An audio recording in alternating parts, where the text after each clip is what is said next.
You've tried getting rid of things. Sorry, I have my blue reading glasses on, my reading glasses. You've tried getting rid of clutter, you've tried getting rid of things, and maybe 6 months later, it feels like your home is right back to where you started, and it's frustrating you. I want to talk about how to stop clutter for good, and I believe that there are 3 secrets to it. These are the 3 kind of mindset shifts that we want to have if we want to stop clutter for good. Now, I know a lot of people believe that decluttering is just something that we should do all the time for the rest of our lives. I'm not one of those people.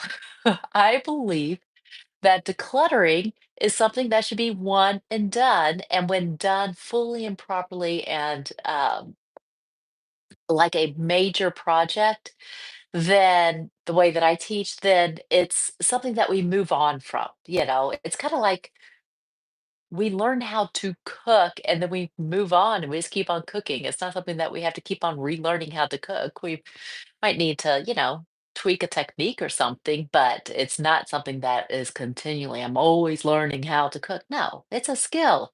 We got it done. That's the project. We moved on. We got better things to do with our life than constantly decluttering.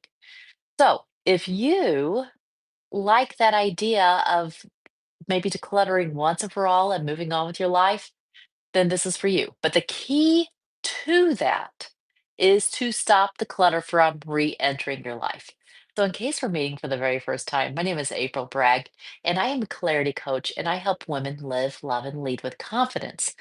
And with our busy lives, with our busy schedules, and all the things that we want to do with our lives, we just don't have time to waste on just taking care of things, especially things that are not even serving us. But have you had the experience that it feels like things are just walking in the door? Well, they kind of are. We just live in such an abundant time that people are trying to give us free stuff. Hey, do you need this? Do you need my, kids hand-me-down clothes? Do you need my kids hand-me-down toys? You've signed up for this marathon? Here's a free t-shirt. Your kid is in a drawing and won this free. You went to the bank and you got a free pen, a free gift. Everybody is giving us stuff for free. And if that weren't enough, there's all the times that we're just like, I didn't really like this, but I'm going to hang on to it just in case I might need it. Yes, that is what I'm talking about. All of those things are what is inviting the clutter, whether we purposely intended to or not. We're allowing the clutter to creep back into our lives. So if we pay attention to where the clutter is entering in, then we can kind of slam the door on its face. There's 3 secrets to this, though. There's 3 secrets to slamming the door on clutter for good. Okay. So, secret number 1 is this: you have to get to an abundance mindset about your stuff. As in, you have to get to the point where you believe, I truly do have enough stuff. I don't need more things in my life. I have enough. By the way, can you all hear me? Let's see if I've live chat. Can you all? Oh, I'm not touching that. I hope you can hear me. I've done this video and I did it without sound, and I also did it when there was poor reception, but hopefully this will work. So, number 1, you want to get to an abundance about your stuff. When you realize that I have all the clothes I need, then you'll feel free to say no to just shopping for entertainment. And you'll go and you'll intentionally shop. When you feel like I have all of the dishes I need, then you won't keep on acquiring dishes. When you feel like you have all the tools you need, you won't keep on acquiring tools. I threw that one in for the men. They're all like, "What? What are you talking about? We always need another new tool." But too much of a good thing keeps us from even having time to enjoy using the things. So, when we want to cultivate a mindset of abundance, I really had to work on this because I grew up in a large family where frugality was key to managing the family budget. And we had to be frugal and we had to be creative. In fact, I was the very blessed recipient of hand-me-down clothes. I had two cousins who had fabulous taste in clothes, and they would pass the clothes down to me, and I was so thankful because their stuff was always so much more modern and nicer than mine. And again, too much of a good thing. So two people are handing me their hand-me-downs, and I'm ending up with too many clothes. I remember getting to the point where I'm just like, yet it didn't dawn on me to pass them on to somebody else because I did not have an abundance mindset at that point. I had a frugality mindset. And the frugality mindset said, hang on to this just in case you might find it useful. So, to be able to stop the clutter for good from entering your house, you have to say no to it and to recognize that it's clutter. And you have to be able to say that with confidence by knowing I do have enough. I will not need this. Or even if I do need it, some way down time in the foreseeable future, I'll be able to acquire it. I don't need it in my physical limited space right now, cluttering up and making it difficult for me to move around. This is what stores are for. My son and I went to a Walmart supercenter. We rarely go to Walmart, but we walked into this one and I was amazed at how big it was. But that's because they are the warehouse that holds everything that you could possibly ever need. This one had even home supplies and automotive supplies, and I was really shocked at how they had everything except the one odd item that we were looking for that I'll have to look on Amazon for. Uh, but we could we could either enjoy our homes and our spaces by having most of what we need, or we can turn them into warehouses holding all the things just in case. And you really want to ask, what am I trying to create here? So create an abundance mindset.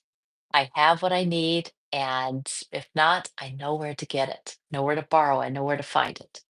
That's secret number one to stopping the clutter for good. Not getting over the hanging on to everything just in case, letting it go, and saying no to things, even if they are free. Whew. It's a hard one. It's a hard one for us. I'm not going to say any of these tips are easy. I am going to say they are essential to um, creating more time in your life and more space in your life in a home that you love. All right, secret number two. And that is, you would think since this is the third time that I've done this video that I'd have these memorized, and I almost well memorized. Secret number two is, oh, yes, this was another hard thing for me. And that was saying no to other people's expectations. And this can look like many things. People are giving you gifts and they don't suit your style, they don't suit your wardrobe. My husband has funny stories about how his mom would buy him a sweater every Christmas and it was rarely his style and he usually didn't want to wear it. And so, when we got married, it's like, we can let those go. We don't have to keep them. Um, but it's also saying no to other people's expectations, like, on our time commitments. We That creates so much clutter in our calendar, in our lives. We've got to understand that every yes that we say is a no to something else. And if we're saying yes to everybody else's priorities, we're leaving less and less time for our priorities. And I feel like this is an area that women especially struggle in because we're so much nurturers. We are the ones that want to take care of other people's dreams.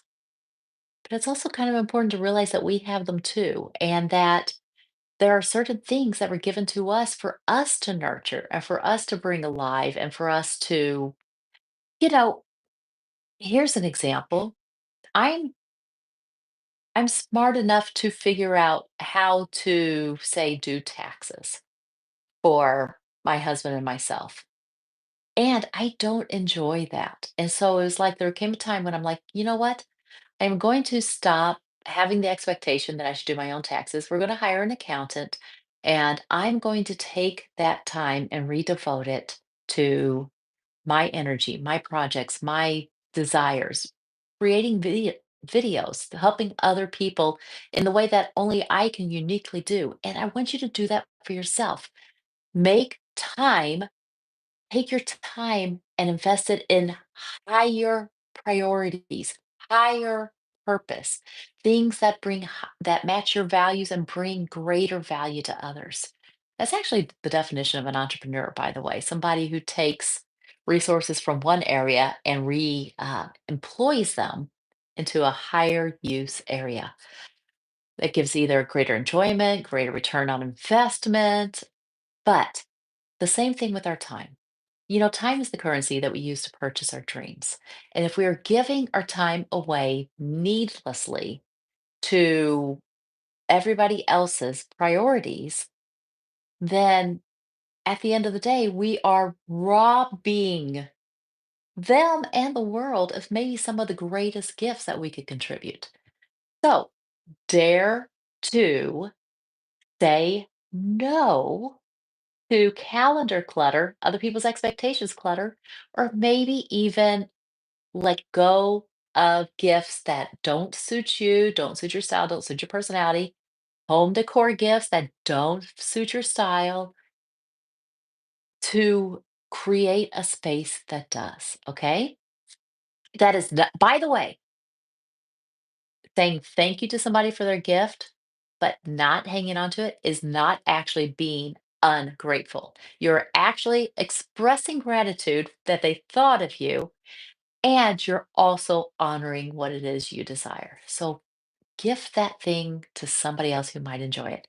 Appreciate the person for the gift and recognize that they were trying to give you joy, not give you a burden that you have to take care of for the rest of your life. Okay. So, other people's expectations. Whew, it's a hard one. I promise. I am not saying that it's easy, but it is a worthwhile. But there's something that will help with that, and that is secret number three. You need to cultivate clarity for what it is you want in your life. When you know what it is you desire for your future, when you know what it is, you want your house to look like if you were decorating, know what you want your style to look like as you're getting dressed. You know the hobbies that you are still into and the ones that you're not really into. When you get clarity on where you want to spend your time, your energy, your attention, um, investing your life's blood into, that clarity actually defines what is clutter in your life. Clutter is anything that is slowing you down from reaching your future goals. And so that definition is flexes for everybody, but that is my definition of clutter. Anything that is slowing you down. So one person's clutter might be another person's very necessary tool. Allow that to be. But as we gain clarity on what it is that we do want in our life, then we'll be able to either confidently or courageously, because sometimes it takes courage before we get to the confident stage, to say no to the things. Remember, saying no to something creates more room for a yes somewhere else. So every no is a yes in another area. Every yes is also a no in another area. And we want to cultivate the clarity to decide where we want to spend our time, our energy, our attention, our resources, what we want to devote our life to. We want to decide what is clutter for us and what is something that is very useful or something that brings us joy. Stopping the clutter for good meant I had to get very, very clear on what I really truly wanted to do with my time. And I remember when I was doing this, I asked a very simple question. Maybe this question will help you. That question was this: what is it I would rather be doing than housework? I got the idea that everything that I was keeping was something that I had to manage. I had to take care of. I had to put it away. I had to repair it. I had to keep it up. I had to dust it or clean it. I had to know where it was or I'd be buying it again. And it was just, I felt so overwhelmed by my stuff. But when I started asking, what would I rather be doing than housework, than managing all this stuff? And I decided I wanted to spend more time with my kids. Number one, and I want to spend more time reading. Oh, and sitting on the porch drinking coffee with my husband. Those three things were my top three. And so that meant my books were not clutter. My coffee pot wasn't clutter. The games that I enjoyed playing with the kids weren't clutter, but everything else became measured against those standards. I go way more into this topic I've got a free workshop coming up from chaos to calm, how to create the home you love. If you'd like to hear more about this and how to create the clarity so that you can declutter your life and create the home you love, um, then I invite you to sign up for it. I put the link in the description below, but it's coming up soon. So make sure you get onto the workshop. And in that, you'll be able to ask any question you have about your particular situation. But when clutter feels like it is costing us more than it is giving us pleasure, then it's time to clear it out. And if you, like me, feel like, wait, this is not something that I want to keep on doing over and over and over again. I don't want it to be Groundhog Day over and over and over again, but I just want to get it done once and for all. This Stop Clutter for Good video is where you need to pay attention. Do I have an abundance mindset? Am I saying yes to other people's expectations? Am I even clear on what it is that I am clearing the clutter for? Because, I want to know what's important and what's not. Gain your clarity, work on the abundance mindset, work on confidently saying yes to the things that are important to you, and join the workshop if you have more questions or you'd like more help. Also, if this is the year that you're determined to simplify your life so that you have more time, you have more energy to give to the things you love, or you're wanting to simplify your business, subscribe to the channel. I will be sharing tips all year long about this. And I'd love to hear if you have any comments or any questions, put those in the chat below, and I'll make sure that I circle back. All right. So, stop the clutter for good. Yes, you are correct. Clutter is walking into the door. And if you're living with other people, it's walking in even faster. And to stop it, we need to be intentional and recognize where it's coming from and say no before, say no confidently to it, by knowing I don't need this. And even if I do, I don't need it now. So I don't need it taking up my time, my space, my precious time for it. Listen, you have special gifts. You have special dreams. I know you do that are in your heart of what you want to be doing with your time or how you want to be using your home. Probably one out of three women that I talk to personally, when I ask them, what do you want to be doing with your time or with your home? Like, why do you want to create a home you love?